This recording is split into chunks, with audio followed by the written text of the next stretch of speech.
new ones that are going to adapt on that land is the next one. But today, what's what's going to be cultural? Well, right now AI is the new defining. I think AI is the new defining rule, and the internet, that's another thing. You got to think about that. Man, there's so many things right now. It used to be about cars. Don't you remember the how people love cars back in the 50s, in the 60s, and even in the 70s? People love their cars. Men love their cars, right? And so people would battle in arenas with cars. They would go to the sports arenas and race cars around tracks, and they would define themselves with their country. This is USA, this is Italy, this is Russia, Yeah, and yeah. who had the best cars, and that was cultural. That was cultural, and now these days it's more like who's gonna crash. So I don't Yeah, know. so defining what a civilization is, like I said, I think this book right here, adding this book to today's discussion for what I've learned from reading this book. I think it's important because it says the destruction of black civilization. So that to me, when I read that as a title of a book, how I understand it is that this is how black civilizations from around the world were um, destroyed by whatever whatever we'll go over. It's just interesting to me because the word black is a word that causes a lot of arguments. You know, people will say, that's not black, that's black. Look, it's always black. It's very controversial and That's it true. gets people very upset. Why But is what I that? tried to do was I tried to find what is the meaning behind black because no matter in different groups, you got different ideas of what black is, right? You got black American. Some will say I'm not black American, I'm African American. Some will say I'm not African American, I'm black American. I wasn't born in Africa. Why are you calling me a African American? Don't send Yeah, me back to Africa. I'm not going to go in chains. yeah, Are you going to put me on a boat again in chains to take me back to Africa? That's the thought process of Black Americans. Because now, what's happening today? What's happening today? They're arresting minorities in the United States. Anybody that looks like a minority, and they're sending them over the border. They're putting them on planes, and they're Americans. They are U.S. citizens, and they're chaining them up. They're putting them in gates, and they're sending them off.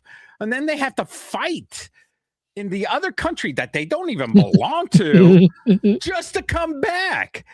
And they are Americans. They're U.S. citizens, bona fide U.S. citizens. It's absolute insanity, bro. Insanity. And if they go after the Hispanics, who's next? Who's next? The Africans. And they go after the Africans. Who's next? The Asians. Who's next? It's gonna be the island people. It's gonna be who else? Until there's nobody left, because once you start down that road, it's never gonna end. That's why people are fighting against it, and that's why we had so many fights throughout the 100 years. I mean, so many American Black Americans have been fighting, and have lost their lives. Rest in peace. Have lost their lives, and giving us freedom, and the little bit of freedom that we have today is a lot of freedom. I mean, we actually have a lot of freedom in comparison to them, but still, it feels like we're going backwards today. yeah. So yeah, that it does sometimes in some ways, especially just seeing how I grew up. But that's interesting you bring all that up because what's so interesting to me is that Even in this book right here, it's so funny. No matter what book that I'm reading, That's a great book. Who's no the matter author of that book? Chancellor Williams. That's Dr. Chancellor Williams. I know that is Dr. Chancellor Williams. I was actually looking that up the other day. That is that he's super super smart. Wrote about a whole thing like as civilization from all the way 8,000 years ago. What a whole bunch of research. He put his whole life. Rest in peace. He's not no longer with us anymore, but he put his whole life into that book, and he put so much research into that book. And we're about to talk about him, huh? Yeah, and yeah, because when you said how they always say Black Americans, and I was always talking about what is described as black. I usually see it as anything that's like light brown to dark brown skin. Anybody with that like light brown to dark brown.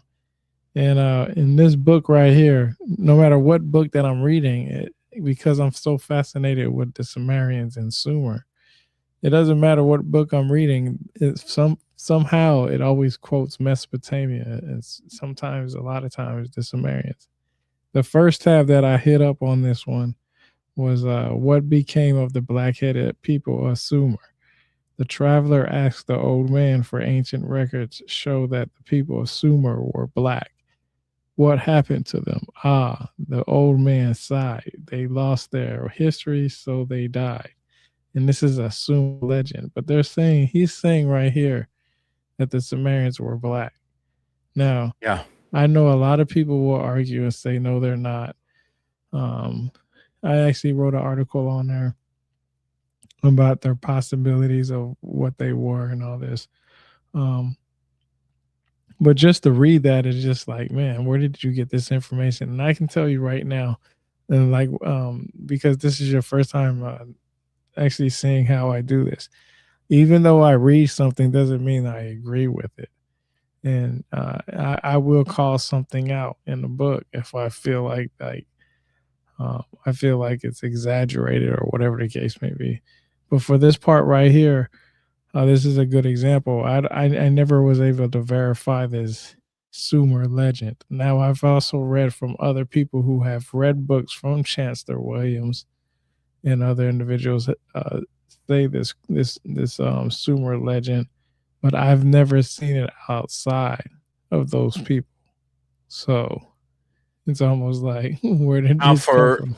for some of you that want to know, he passed away in 1992, December 7th of 1992, from respiratory failure. But he was 98 years of age. He lived a very long life.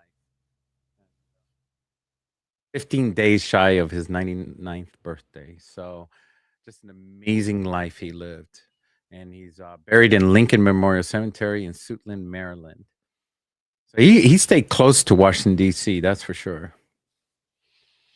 Yeah. He was close to the heartbeat of America. He didn't see what happened to our country. That's the thing. Yeah, that could be a good thing or a bad thing. I mean, can you imagine if he was alive today? What would he write about? What would he write next? That's the thing I think about the most. The people that have passed away before our country has moved forward. And what would they, because people we have to pick up the torch and write.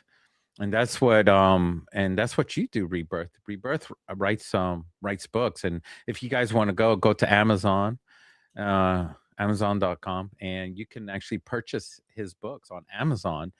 And they're very interesting, very good books. And if you want to plug in your books real quick, you can. They're just really good. And they will, he has already written a couple new ones there. And I don't know if you posted them yet on Amazon. Yeah, I think I only got one review on there so far. If I'm not mistaken. Hopefully you get some more. You should put No, I on got some three. reviews. I got three, but one written down. So All right. one, I got 5 stars, and one. And you was also have a written number down. one bestseller too. Yeah, buddy, you know it. So yeah, I mean, you are watching a bona fide bestseller writer and a very knowledgeable YouTuber, um, and someone that is boots on the ground that goes out and researches and videos and tells you how it is. He doesn't like just goes out there and just waves, goes out and cooks some McDonald's fries Yeah, man, no and just sugarcoating, waves and bro. vote for me, Yeah, and then just goes back home and play some golf. No, that's not him. You know, he just basically he just throws his whole self into it and just gives you everything that is about the subject and just reports it back like a real journalist. Really, I'm telling you, man. It's just so amazing to be a close friend of yours, and thank you for having me on your show. man, bro. I'm glad we're gonna start doing this more often because we was just talking about this since we both are up anyway. So Hey, do you want to see my new hiking boots? By the way. yeah, yeah. Let's Yeah, check I that out. mean, I know we're talking about a book and everything like that. Does everybody want to see my new hiking boots? Because we're gonna be talking about boots on the ground because we are going to be going hiking in the Black Mountains and see some cryptids. Now, I don't know if we're going to see cryptids or not. I don't some changelings. I don't know Might, if they're real or not, but but I want to make sure I have the boots to take off, and you better keep up. bro. That's all I got to say, bro. You better keep up. So. Hey, it'll be that day. It'll definitely be that day. I wouldn't blame you if you took off from me. I'll tell you that right now. I would say, bro, wait up. Nah, just keep running. I don't blame you. Good. I ain't tripping. Shoot, Yeah, you don't have to defend me. Where we at? North Carolina? Yeah, I'll be good. So I bought these, but I don't like them. They're from New Balance. They were on sale for $80. And that's a normal cost of a shoe these days. And these are actually hiking shoes. And and you can see the tread on them, and they're for pretty rough terrain, and they're no slip terrain. So this is for mud and everything like that. New Balance makes some really good shoes, but I bought them wide, and they don't feel wide at all. I put my foot in there, and this little tip part that doesn't feel good at all. I didn't like it, so I'm returning these, and I don't like them.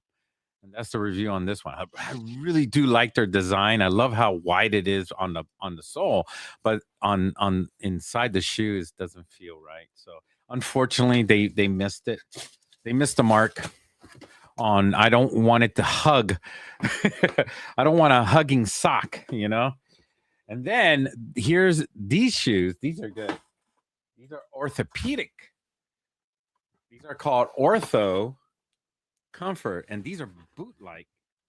Oh, I just cut myself from the box. The box got me. It bit me. Check these out. Oh yeah, that looks smooth. Yeah, and look at the width on that, and look at the width on the toe. It looks kind of big and bumpy looking, but I mean, I'm not going for a beauty contest, I mean, I got a lot of space. It looks like I'm Bigfoot, actually, but yeah, but it has a lot of toe space, and I have wide feet. So I'm telling you, this I put it on, and it felt great. And my toe does reach the end right here, and it's just wide, and this is perfect. So it comes with some different soles in it. So if the ones that they have in there, the ones that they have in here, and it comes nicely packed too. If you look at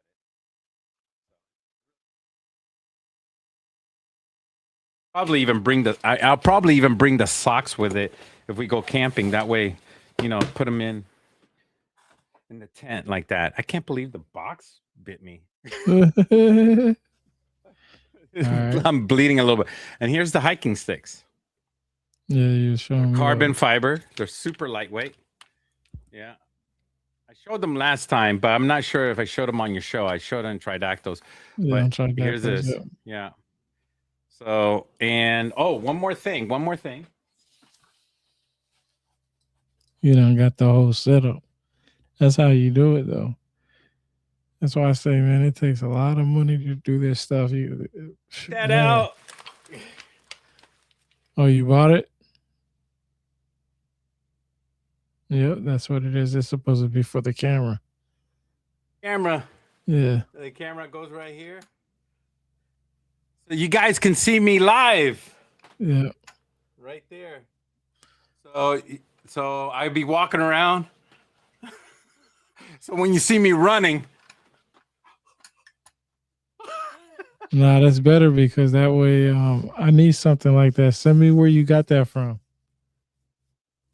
Because I need something like that because I get tired of holding that gimbal machine that I be having. Well, my hands will be empty. I mean, it has the clips on the side. It's really sturdy and it's aluminum. It has all these holes in it. I can't pick this up in front of it, but you see it has all these CNC screws. You could actually put in some arms. You could put in arms in here to stick up, like a little monitor, little arm monitor right here.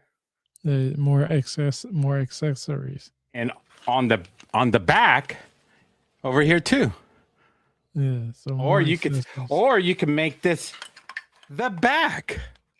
You can make this the back and not the front.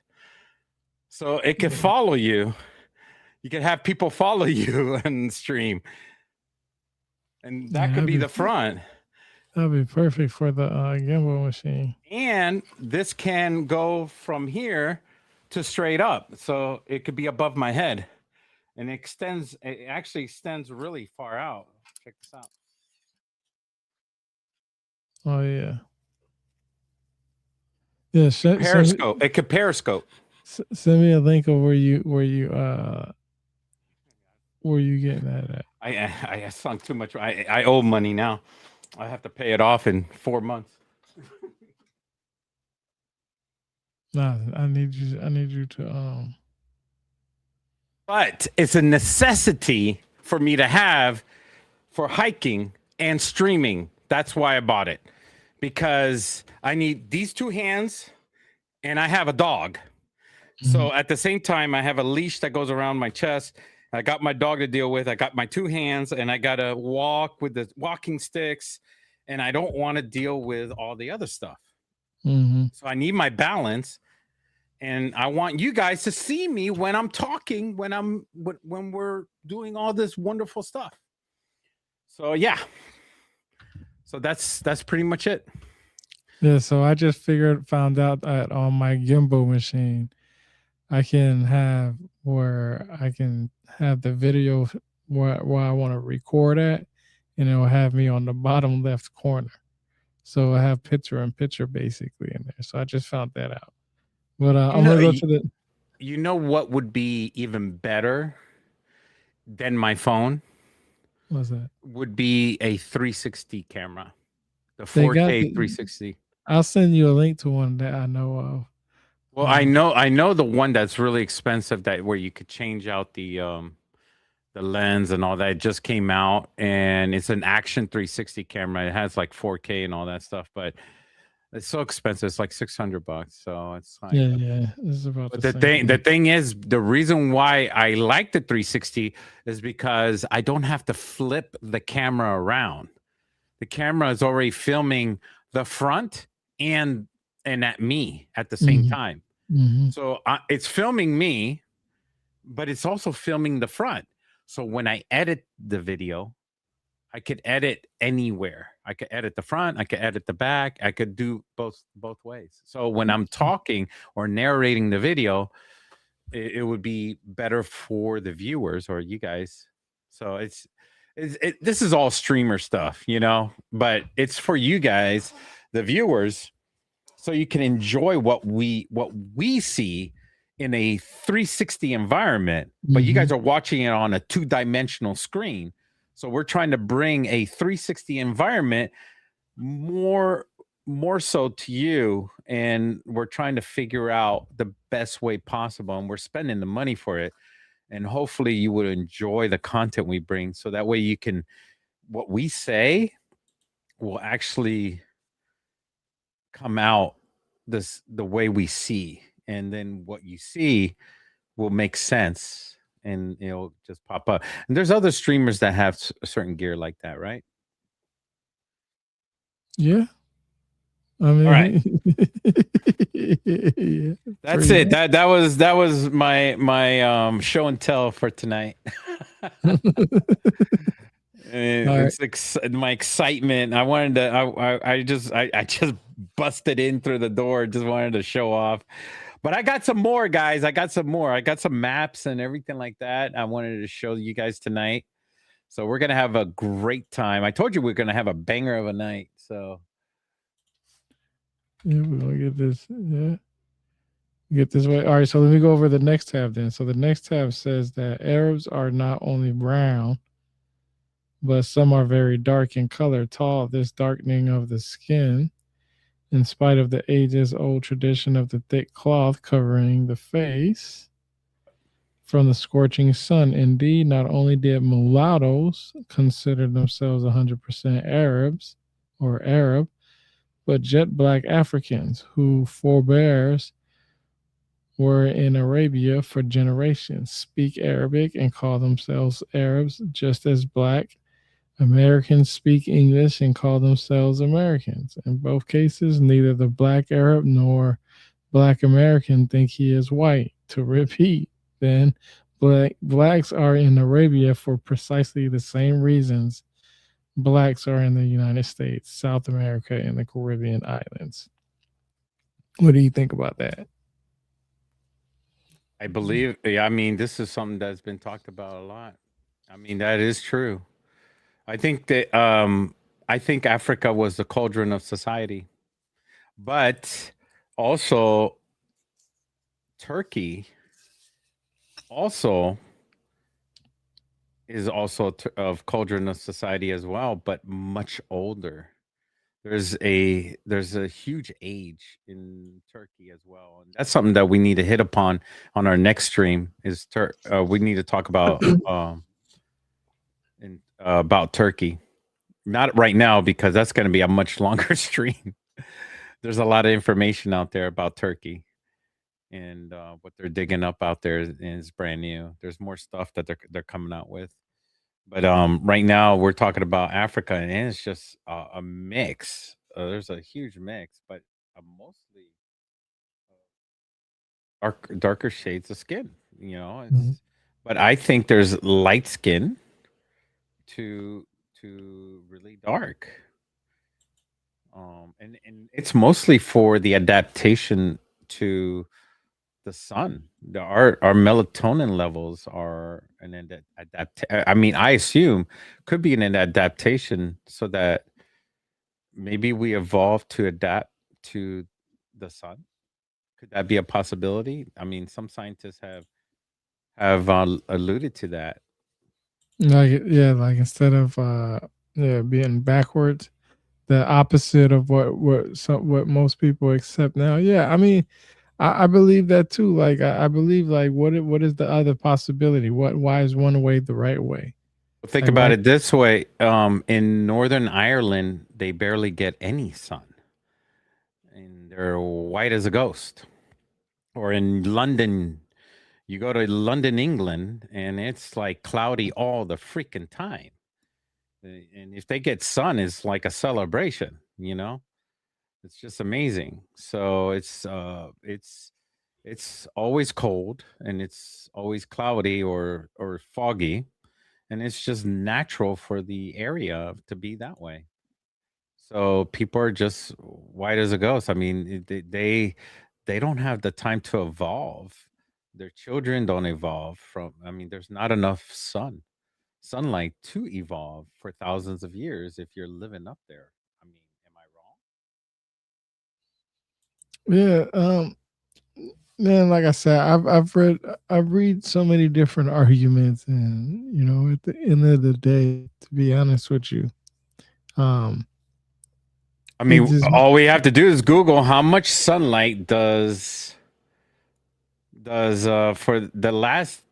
100 years, how much sunlight does England get in 360 days or in 1 month? And what is the longest time does England get sunlight? That's all you have to do is that, and it'll tell you how much sunlight do they actually do receive. You know, is So and they grow tomatoes in England.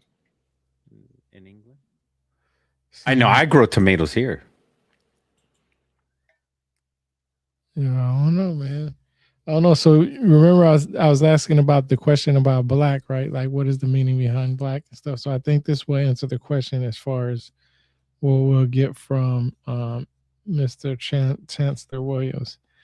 And this is the next tab. It says, an African is a member of the black race. And from times immemorial, he was known as such by all peoples of the world. Throughout this work, the term refers to blacks only. It should be noted also that I write about the African people, not African peoples. So I guess there's a difference in that. Where is Africa on your map behind you? I mean, for some of the people that don't know where Africa is right now, I mean, let's assume people don't know where Africa is. Is that the continent? Just outline it with your finger. Yeah. And where's Morocco? Morocco is up north right there. And down below is Madagascar. That's Madagascar Island down the bottom right south. Right here. That's Madagascar down there, guys. All right. And the Middle East is off to the right. So everybody know where Africa is. We're going to assume that nobody knows. I assume everybody knows because they went to school, but let's assume some people don't know where it is. Just for the sake of the podcast, we're not calling you dumb. I mean, it's just sometimes, people don't know. So it's good to have that map right there. No, it's funny. It's funny you say that. But let me keep reading. It says, it should be noted also that I write about the African people, not African peoples, as Western writers do. I am dealing here with essentially one people, one race. If you please, the African race. In ancient times, African and Ethiopian meant the same thing. So listen, remember that African and Ethiopian meant the same thing, a black. This, of course, was before the Caucasians began to reorder the earth to suit themselves and found it necessary to take their birthright over the land of the blacks also. In line with this, some Western historians have recently wondered where the Africans came from. So that question you just asked was basically the same type of question. Like, what if, we adapted to the sun?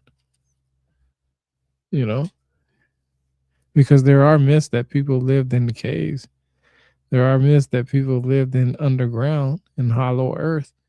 And if the sun makes you have brown skin, which is black skin, because it's light brown to dark brown, then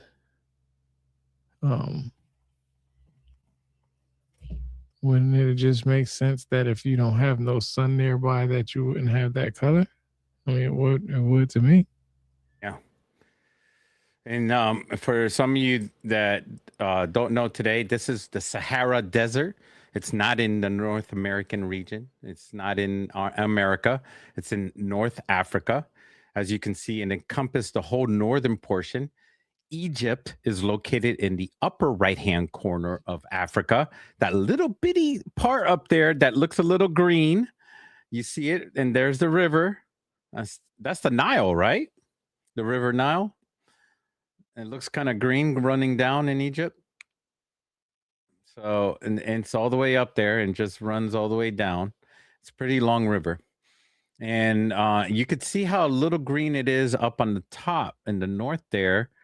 and it looks nice up there if you know some of the map. But that's all desert. Can you imagine getting lost in the middle of that desert? You will not survive that. We're talking about over 110 degrees in the daytime. You will burn to a crisp if you don't have water with you or you're underneath some shade somewhere. Who's going to survive that? And there are people that are dressed up from head to toe with face covering everything to keep themselves nice and cool. And they're just that's where they live. But as you can see, between before 4,000 years ago, this is what it used to look like. The green Sahara, seven it says right here 7,000 years ago. It used to look like that, and only because the earth tilted.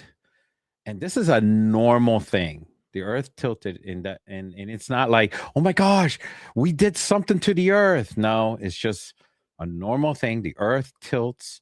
It does this every so many thousands of years. And is it going to happen anytime soon? It's a slow tilt. It just happens over time, and it's going to happen again. And this is something between Rebirth and I. We talked about this. Is North Africa going to be green again? Are we going to wear a hat?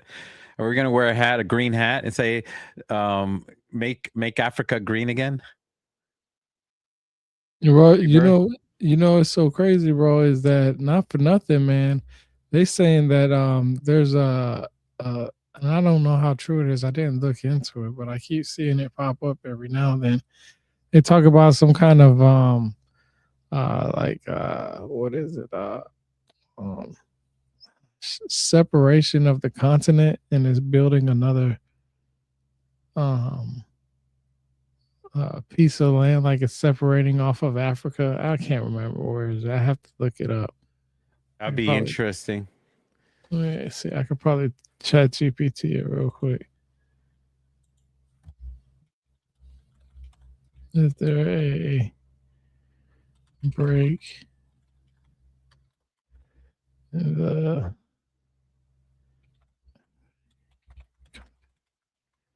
let's see. Because I've seen it pop up so many times, but um I think they're calling it that Africa sits on a massive tectonic plate, but along the eastern side, there's a huge geological feature called the Eastern African Rift System. It runs from the Red Sea down through countries like Ethiopia, Kenya, and Tanzania. There's Tanzania up north, right there. You see Tanzania, everybody? There it is. Uh, And there's Morocco right here. Here, let me see something. Give me a link of what it looks like. The Mediterranean Sea. And then you're going to have Israel right over here. Over to the right. And there's the Gaza Strip down here, that little piece right here.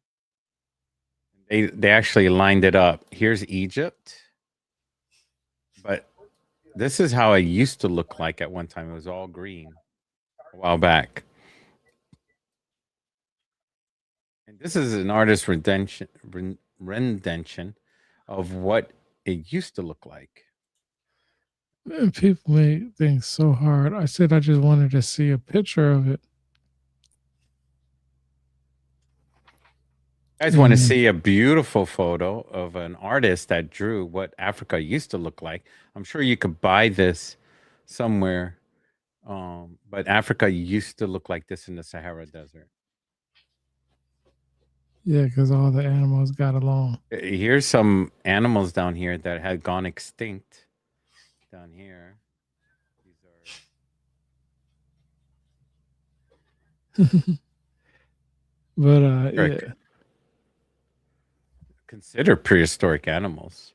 They put in some prehistoric animals in here, but they're all together. They're going to the river to drink together as one. Even the predators, they drink together, and then they go eat each other in the jungle. nah, them alligators would be waiting. That's where the alligators would be like, Oh, yeah. You know what's funny is that even the alligator. Well, they have gators. I guess no, gators are saltwater, right? Crocodile. Crocodiles are saltwater, and alligators are freshwater. So, but the thing is, it's funny that even the predators respect each other when it comes to, when they come. Also, they protect each other when it comes to being in there because they also have their babies. Yeah, Mike messing up again. National Geographic, it's been seen that in National Geographic that they seen the animals work together in protecting each other's young. And when they get close to the river, if any animal was a predator trying to attack. Yeah. So it's pretty amazing how nature works together. It doesn't happen all the time, but it's been witnessed. We see it on videos, and before AI ever came around. It's before AI, guys. Yeah. Yeah. Those were the days. Yeah, you're definitely right about that. So the next tab is interesting. The next tab I have, it says it is well known, of course, that Ethiopian is the Greek rendering of Valak, or the sunburnt people. So just know that when they use the word Ethiopian, for the Greek people, that meant they were black or sunburnt people. Now, back then, Ethiopia covered most of the northern region. So Guinea, Senegal, that didn't even really exist back in the day. All this separation right here is just showing you all this. And Nigeria was a really big area over here on the west side. So Nigeria was the older country, and Ethiopia was a much older country. I don't know about Mauritania. I don't know Well, what that is. that's where you need to talk to Stig. Stig talks about the Ritchak structure there. Biggs knows more about this area. This is amazing. This mountain range, but this is all covered in sand right now. These are Stig all mountain Stig ranges. Stig is the man on that. Oh, I'm trying to get to the next tab. Is we're talking about David Stiggs. Okay, so they have a okay, so right here it I says mean, the in development. California. Yeah, he's in California. Yeah, right here it says the development of writing, and it says uh it doesn't go back to anywhere where the Sumerians say 3200 BC, or even the Egyptians, which is weird. Why wouldn't it start with the Egyptians? Let me see. I would probably have to go through this whole. And they're saying that today's desert, there's no ancient lakes. There's no lakes in the northern Africa. But back in the day, there were some lakes all in Yeah, northern there was a lot of lakes at Stick said there was a lot of lakes there, and that's where you get the flood story at, and then when you get it after the water went away for a while, that's where you get the getting it back to normal and stuff like that.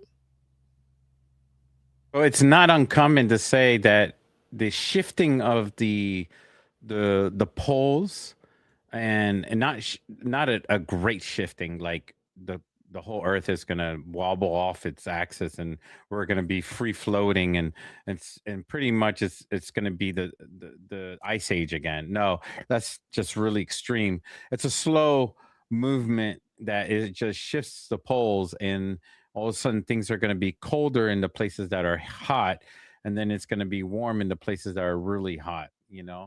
So it's just going to come down, and it's not going to be extremely hot in certain areas, and then it'll be hotter in other areas.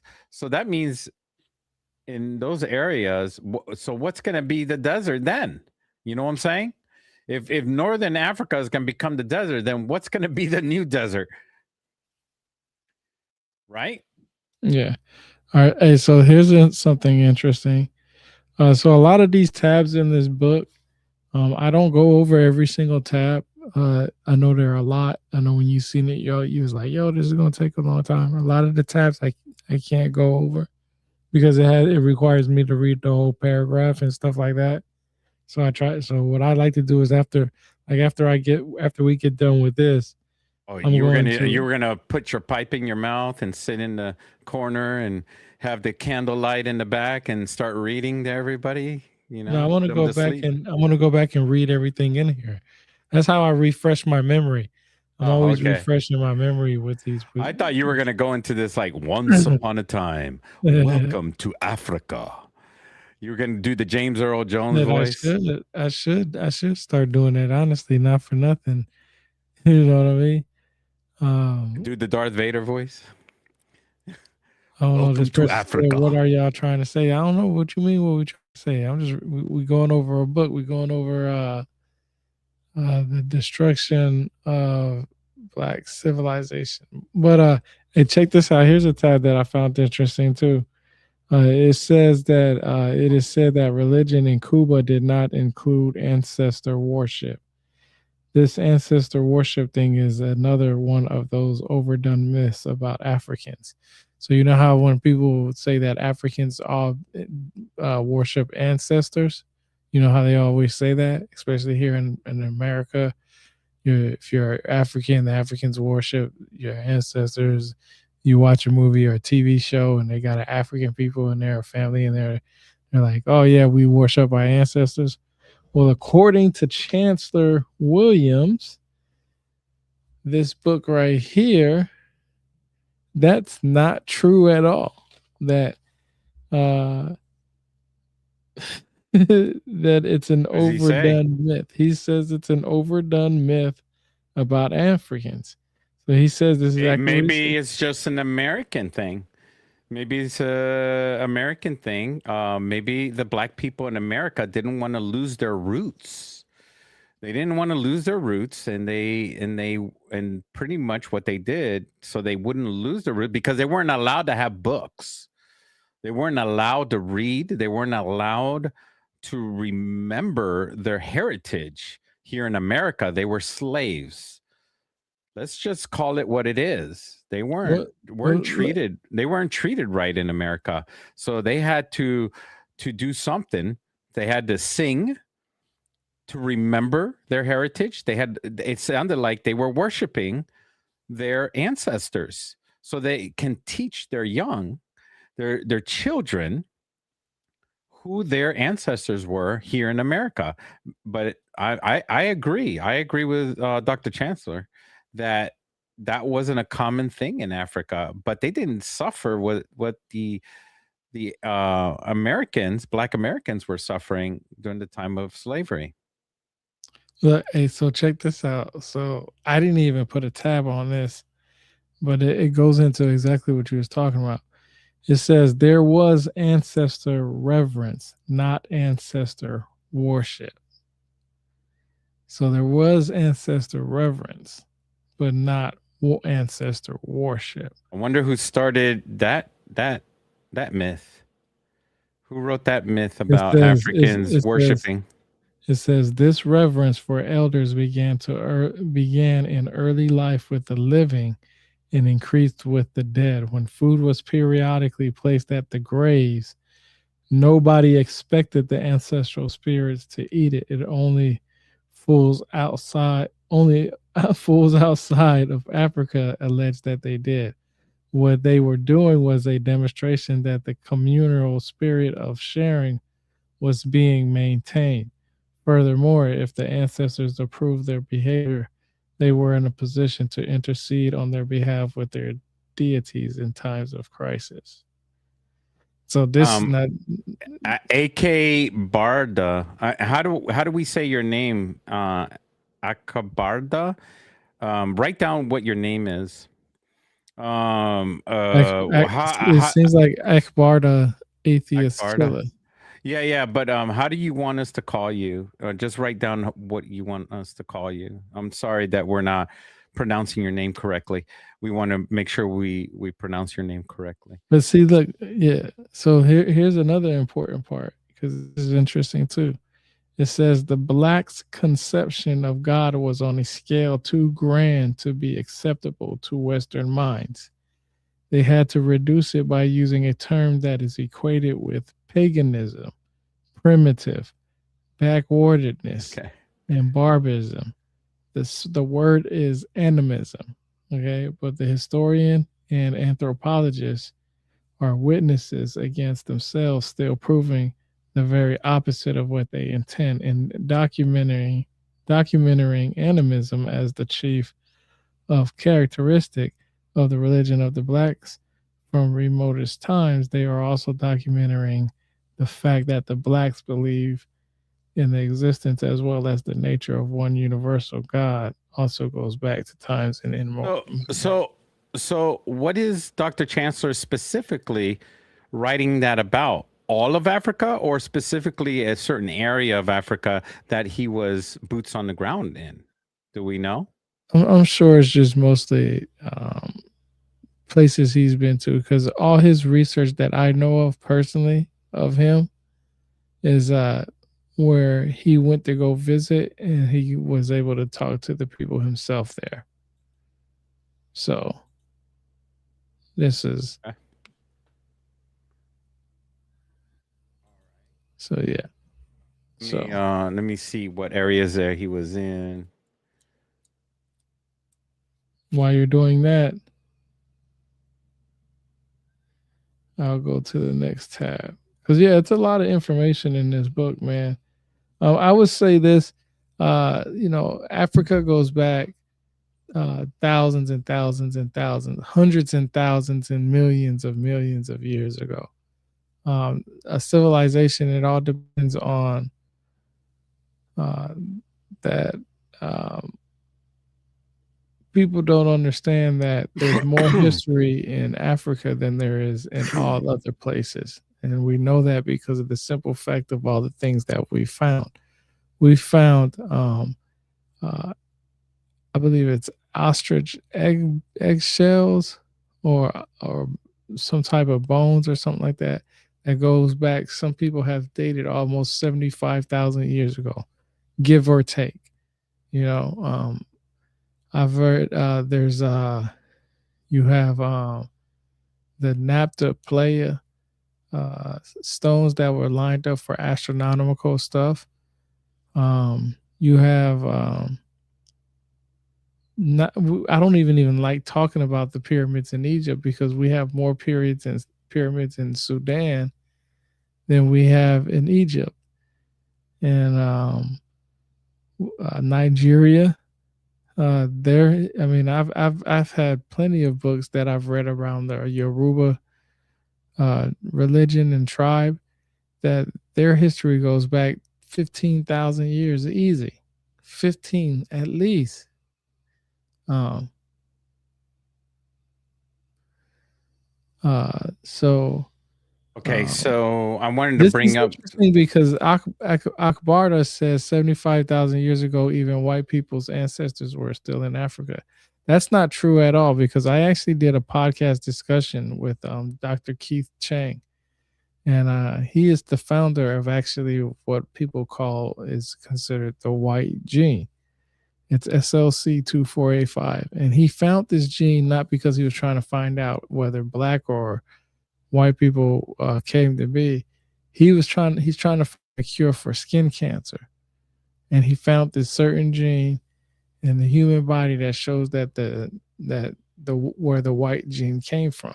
So 75,000 years, not even close, and that's talking to a geneticist at that. So that's pretty interesting.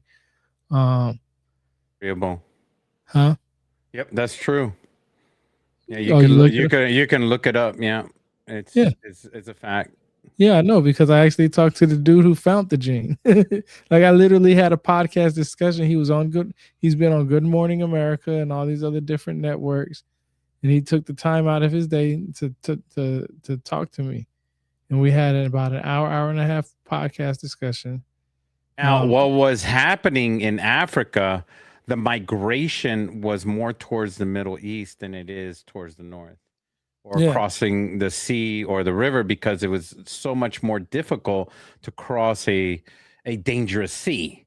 The Well, sea was really rough. I mean, it's not an easy crossing, especially the way the sea, the movement of the sea when it reaches a certain point, it turns in, and then the sea up north turns in as well. So you got the sea that goes like this and then goes towards North America. So when it comes off of Africa, it doesn't go straight up. When the flow of the ocean goes up, and when you navigate and I sail sailboats, it goes like this. So when you have that current, we're talking about currents, because you have the help of the currents and also the winds.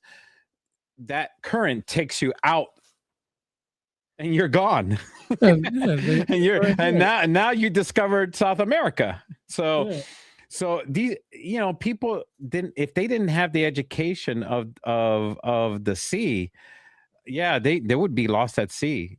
You would have the fabled dragon ate you alive out there in the sea because they never come back. No, it's interesting you say that because that's why I like haplogroups. I looked into haplogroups, and haplogroups basically tell you Big um waves look like dragons. it, it basically tells you where people migrated from. Like the oldest haplogroup is in Central Africa, and it shows you where people migrated from that haplogroup. But what's so interesting to me is that the oldest Homo sapien bones found on this planet so far was found in Morocco, Africa. There's a peer reviewed article and it goes back 300,000 years ago. Okay. But the oldest haplogroup, if you look up the oldest haplogroup real quick, you'll be shocked about the time frame of Morocco, Africa, and the oldest haplogroup, which is dedicated to somewhere in Central Africa. And you know, there's right now I know that what is it, the Croatian people, the And sand in people that Turkey, they're also no, they're in Africa. They or in have one Africa. of the oldest haplogroups still available right now. So what I like to do is I like to look at haplogroups, and the reason why is because haplogroups would tell you exactly where everybody migrated from one place to the next. And if you look, like I said, if you look at the oldest haplogroup and you compare it to Morocco, Africa, the oldest Homo sapien bones that you found on this planet, you'll be like, whoa, wow, that's crazy, right? And it's also amazing because the definition that uh, trying to describe a civilization is no different in the same difficulty on describing what a human is, because people will say a Homo erectus was a human. Some people will say that Australopithecus afarensis or Australopithecus ramidus was a human or a type of human. Then you have some people say the Gigantopithecus, and you got the Neanderthals, and all these other Denisovans. They'll say, "Oh, that's a human-like individual," and this that. So the argument with that is just is Now, it's crazy. the northern Morocco, and in those areas, they do share that coastline. Morocco and Tunisia Mm. share the coastline to Europe. So as Akbar was asking, the DNA, and this was back 10,000 years ago. It's been seen in the DNA profile, and I don't have details on the DNA profile, but there is movement and mixing with other groups from Europe with the African continent. So especially when it comes to trade routes along the coastline. So Europeans started coming into Africa from the north up there. But which I find fascinating is Okay, so we're talking about Africa used to be green at one time, right? If it was so green, why didn't white people in general cross all over Africa? Why didn't a large population of Europeans travel throughout the northern region of Africa? That's a good question there. Well, see, this is the thing. Let me ask you this: are you thinking Europeans as white individuals? Iceland, Yeah, Greenland, what's their skin color? yeah, pale white like a ghost. Yeah, see, that's the Yeah. thing. Uh, the first Europeans, the first They Icelanders, think they look like zombies that just came out of the ground they because they don't weren't get they that weren't enough. They don't get enough sun. they weren't pale skinned individuals though. The first European was actually a black African individual, somebody who came from Africa, right? And then and I get what you're saying when people hear the word European, that's the first thought that comes to their mind is that it had to been somebody white or Caucasian like um Oh, most we're talking more um like Spain, the mixing of people from Spain, Portugal, coming down to because that I but think you can see majority of the trade routes are with Spain. Actually, Spain did most of the trade because they're mostly a trade route country. Portugal was they based their whole country off of trade routes and sailing. Portugal was a big master of sailing. And you could see if you look at Portugal, they're not like a big massive country. They are just basically seafaring country and they made all their money off of trade. So they traveled everywhere. In fact, they believe that Portugal landed in North America. Don't quote me on it because I'm not ready to be throwing up information that is from textbooks right now. And that'll be another podcast. But I have read before from my university that Portugal was able to travel all the way up north, and they were here first, along with the Vikings. They were here even before that, and even the Vikings were like, we don't need to be this far in because we need to go back home because they were fighting their own wars. You know what I'm saying? They yeah. were just looking for food and leather and just resources. In Portugal, same thing. Everybody that travels around, they're just looking for more resources. Yeah. So the next tab that I have, which is interesting, is because people always talk about, well, Africans were selling Africans, and that's why you Oh should my be goodness. visiting. Oh, I Yeah. have a whole load of stuff on that. Yeah.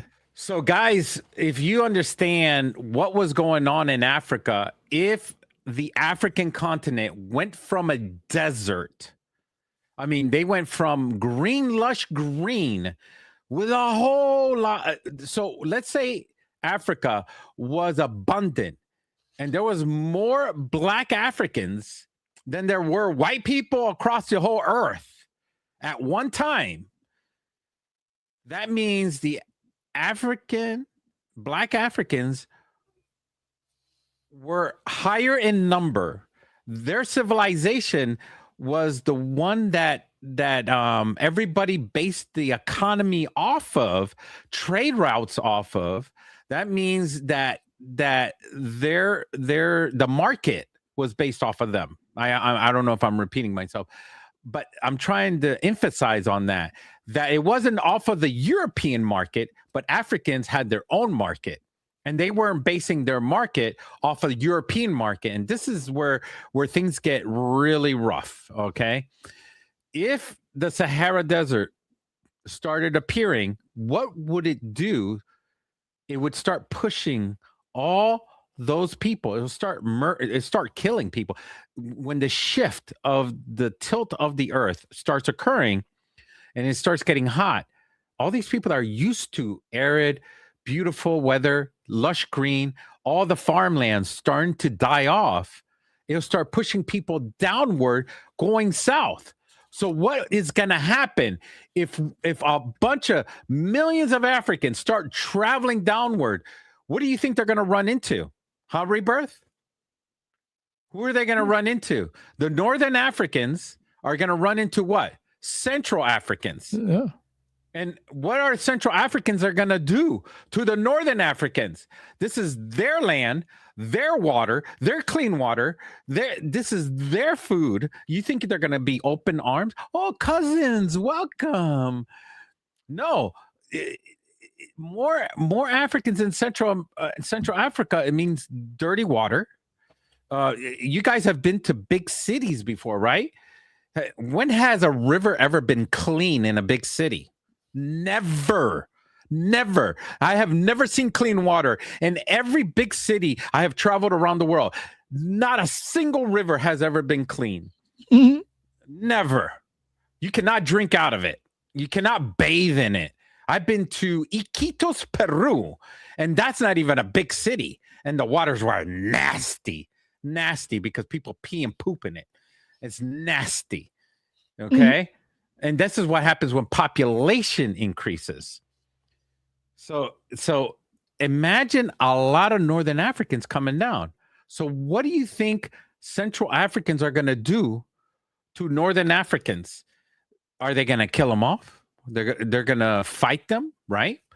This is where the 1,000-year war is going to begin, where this continuous war that we keep hearing about. When did it all start? It started a long time ago. And then where did slavery come from? How did Africans started trading slaves of their own people? Why did they do it? Well, too many people going to one place could have spurred off this action. They may have turned against their own people, not knowing the implication of the future. They didn't see the future. They didn't think, oh my gosh, we just encouraged more of the black slavery market. They didn't see that. They weren't thinking that. They thought, we're getting rid of a problem and we're making money off of the side. We're getting resources. That's the whole idea. They're not thinking the stock market. They're not thinking about the World Organization, who this is wrong, this is right. They don't have any of that stuff. That's not going through their minds. They don't think wrong or right on this. They're thinking about what's going to be best for their family when this is going to happen. You know, it's so funny you say that, because one thing about me, anybody who follows me knows that I just like reading from books. So what you just basically said is basically what he says in this book, and I'll read it off because I actually have it tabbed. Akbar wants sources. Yeah, and this is a good source right here too, from Chancellor Williams himself. He says the sale of male content into slavery did not end the civil strife. Hit the book, because for one really thing, all the rebels were neither captured nor defeated. Besides, the permanent center of conflict was in the royal lineage itself. Okay, so this is what he says. He says, so I'm saying that while at first the African slave sellers may not have known the fate to which they were co-signing their brothers, in the time they did learn. And for this reason, these blacks will stand condemned forever before the bar of history.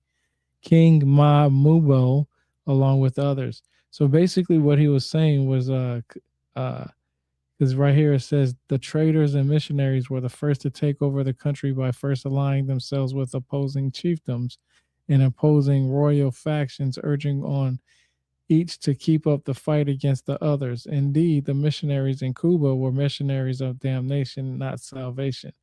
They wore the deceptive garb of religion, but their activities were not only almost wholly political, but were concerned with furthering the disintegration and collapse of this little black nation. So they were fighting against each other, just like you said. They were fighting against each other, and it caused a destruction of a group of people. And it even goes right here. It says, up to the 16th century, the people were calling slaves were not slaves in the modern sense, but laborers either captured as prisoners of war or persons imprisoned for various offenses.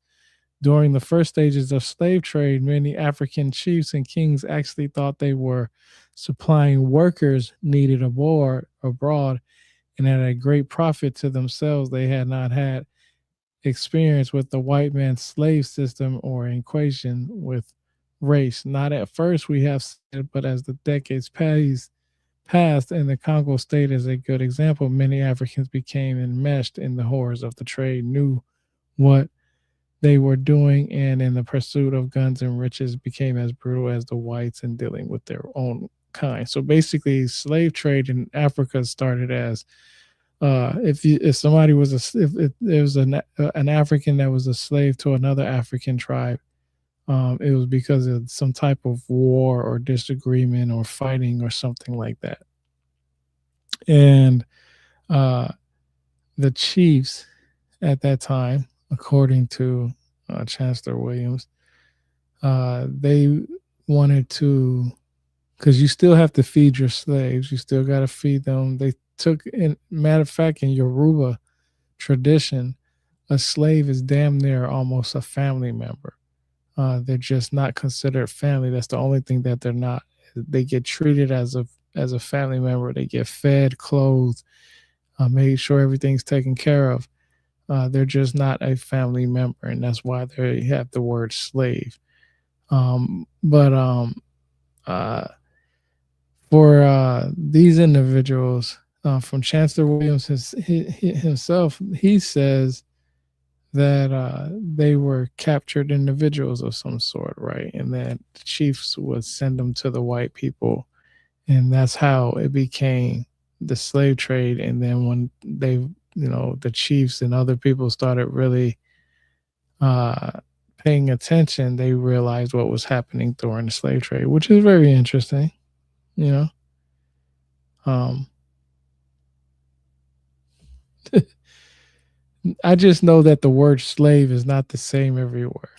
Like it can mean one thing one place and it can mean something else somewhere else. It doesn't have to mean what it means here in America. It can mean something totally different.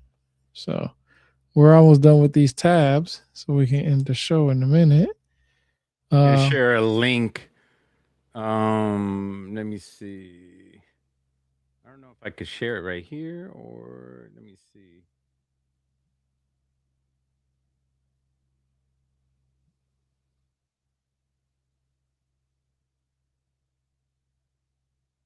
it ain't gonna pop up. Oh, no? Okay. All right. So if you go to Khan Academies, uh, KHAN I know what you're Academy talking about. dot Yeah, org. It's it's a real respectable website, reputable website. yeah, and they do talk about the how the northern Africa came to, and how the warring factions. They actually documented all the warring factions, and which ones enslaved each other into slavery, and which ones sent them off too. And also, they done DNA. Yeah, that's what. Yeah, and that's what I'm saying is that in Chancellor Williams' time, in this time frame, they didn't have DNA, but now they have DNA and haplogroups. They can tell, I even who. did DNA. My family comes from off the coast of Africa, and also we are Spanish and in other parts of areas up there in European. So we are light skin. I'm light skin. I'm right now. I'd have no sun. If I stay in the sun, I'll get a little darker. But I am considered brown skin. But I have black in my family. Actually, I have my great grandmother is black. So she is black, but is the only one that's black in my family. And my great grandfather married her, and he's light skinned from Spain.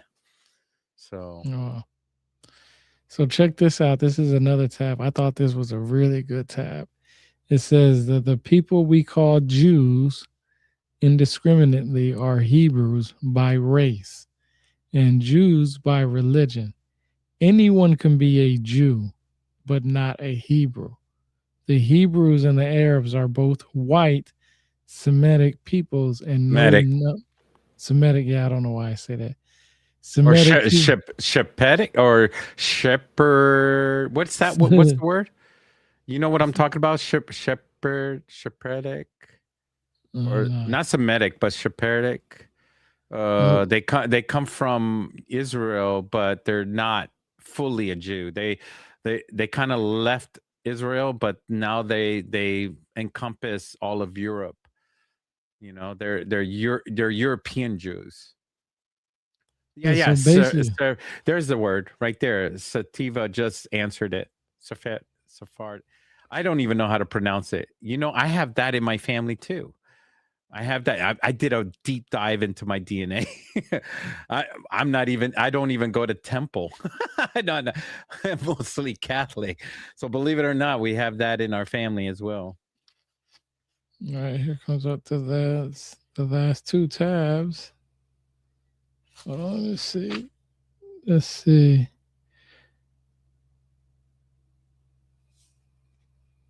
Okay, so this is just about the biographical notes. So nothing. Sephardic. So nothing really. So that's the end of it. So yeah. Like I said, man, like what I like to do is I like to read the books for myself. I take the book, I read it for Oh, you myself. love reading, dude. I mean, I don't even have tabs in my book. Yep, those are the tabs right there. Things that I found interesting. I don't never have to argue with anybody about what I know because all I got to do is just go to my library and grab a book and say, "Look, you see these tabs? This is what I know." Oh So if you yeah, think I'm wrong on something, you're gonna have to, at bare minimum, I'm gonna. understand that I'm never wrong. And what I mean that I'm never wrong is that I'm gonna go to your source and read the same thing and add that to my memory bank. You know what I mean? I'm gonna share my screen real quick. It's so funny for that Akbar the atheist killer says I should read more academic stuff. I literally have a playlist on my YouTube. You're probably not under my YouTube channel.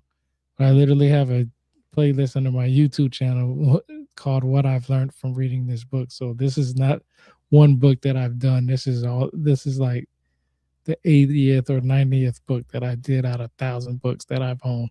So I'll never be able to get through every single book that I own. I just pick a book from my library and I just say, "Hey, I'm going to go over this," or I'm just But going to if you're go over that. interested in knowing more about the slave trade and how the European, and it's not just specifically Europeans either. We're talking about Arab nations. We're talking about, you know, North. You know, this was a huge thing throughout thousands of years, and it wasn't just, you know, specifically a European thing.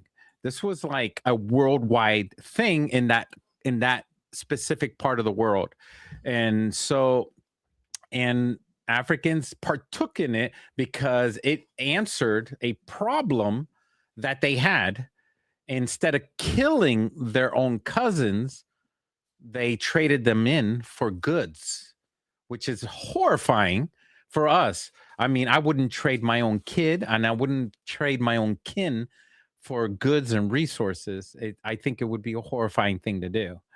But that's just me and my family. But I mean, for them, this was like I mean, you have to listen to your leaders in the tribe, and the leaders decided this is what we need to do. We can't be taking in more population, especially if the culture is different.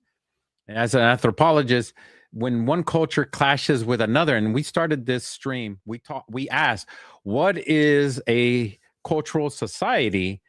It is who rules on top of the other is what makes a cultural society. And that's what they did. They ruled on top of the other society, cultural society, that is the northern Africans that came in because they lacked. If the Sahara Desert, and I'm saying if because I wasn't living back then, and this is and people that study in Africa believe from heart and soul that Africa used to be green. I didn't study African knowledge, but they believe because they have proof and geology and everything like that. It used to have trees. It used to have grass. There used to be farmland up north in the Sahara Desert. That used to be arid. And also, there's people that have done this whole deep dive on how the Earth was tilted at a certain angle and all that stuff. But my question is, where was the desert when that was green? That's my question. You know what I'm saying? If there's a desert now, there's got to be a desert back then, because if the earth was tilted a certain way, then now it's tilted another way and created that desert, then there was a desert somewhere else. And I question that. So that means either more towards the central part of Africa was more desert, or was Europe more desert? I don't know. What does this mean? I mean, I'm a little confused about Africa. Maybe more southern was more desert. I'm really confused about this, and I'm kind of split on this, and I'm here to speak for you, the viewers, because you're not speaking in this thing. I'm speaking for you, so I'm actually thinking like you. Where was the desert when the Sahara Desert wasn't around? Do you have that answer? Rebirth? No, because the dates are always different. There's an accepted, and then there's the conspiracy theories. It's a scale. Everything is a scale. You take away, the scale is gonna unbalance. So always, when there's one side taken, another side needs to be filled. It can't be unbalanced. The earth cannot be unbalanced. It is proven. When one side of the earth is one way, then the other side of the earth is going to be another way. So somewhere is going to be a desert. So where on earth was the desert if that was green? Yeah. How much of that was green? I'm going to say that not all of it was green. I'm going to say some of it was desert, and the majority of the north was green in that area. So I'm thinking, like, let's say, for instance, this whole northern area right here was green, and then most of this was desert, and then all of a sudden it was green, like towards the center, and then all of a sudden the sun or the tilt made all of this more desert. I'm gonna assume that, because I can't say that the whole thing was there. I think it is just like a moon, like how the moon moves. Like there's a half moon, there's a short, like the light just transforms slowly throughout when the earth moves. It's got to be that way. I don't know. I'm not a geologist, but I didn't graduate on whether. I'm a sociologist, so I mean I study anthropology, so that's pretty much my area, and I study people. So my area of study is how people react if they are taken away in a certain location, and then they head to a certain other location because things are being taken away from them, and they fight for it. That's pretty much where my area of expertise is. And that's what I've been explaining this whole time. But if this is a fact, and what Dr. Chancellor is talking about is a fact, then I have questions. Like the people on here, I have a question, and I'm slamming my hand on the table. I have questions. And the late Dr. Chancellor is not around to answer it. Rest in peace. He's a good man. He died when he was 98 years old in 92. He didn't get a chance to see how our politics changed and what has happened and everything like that. But, I'm sure he would write another book for sure. But, I mean, where was the desert? If there was no desert there, then where was the desert before that? And that's another good question. Right on. So right there, we'll end it right there then. Are we ending it? Oh my gosh. Yeah. I figure we're going to answer some questions. Nah, we just have Akbar in here. I seen him pulling up on there. All right. And we have Sativa as well. Thank you, Sativa. I appreciate it. Thank you for correcting me on how to say Sephardic. Right.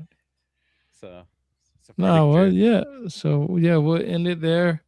I already sent you a copy of the next book. I'll probably do another live. What's it? Today's Friday. I'll probably do one next Wednesday or Thursday because I'm going somewhere next Wednesday, next Thursday. I'm going boots on ground somewhere. I just don't know where to do with it. Hell yeah, man. Are you going to go live when you go boots on ground, or are you just recording? I might start going live. I haven't decided yet. So yeah, I'm thinking about doing. I got my hat and everything. I'll go with you. All right, let's go. Yeah, you geared up, bro. Yeah. So I'm about to end the stream. I appreciate everybody listening. Hey, don't leave, Fat Jesus. Give it a few seconds. Yeah. I'll hang out with you. Yeah. Until next time, knowledge is power. Yeah, and share this stream to everybody, all your friends and family and everything. Share this knowledge so that they can research it and share it out with everybody else. And hopefully somebody from a university will expand on it. And that's how knowledge is spread out, man. You know, this is important, you know, some little bit here, some little bit there. This is how we send forth cultural knowledge. And when we give it to somebody else, especially a kid that is 20 years old, 21 years old, writing a paper in college or university, is going to go ahead and forward this and then make another paper. And this is how it works, because Dr. Chancellor is no longer on Earth. Somebody else needs to pick up the pieces and needs to write another book. Right? Yep. Perfectly said. Yep. All right. Well, here we go. Thank you so much for watching. Yes. Appreciate it. Here's the outro. Got a little hype now. Can I let it die down? I remember days in the trench. Time to go hard in. Time to go all in. Time to get my all to this shit. Panamera maxed out. First class flights out and landed to Pacific. That's right. Oh. Yeah.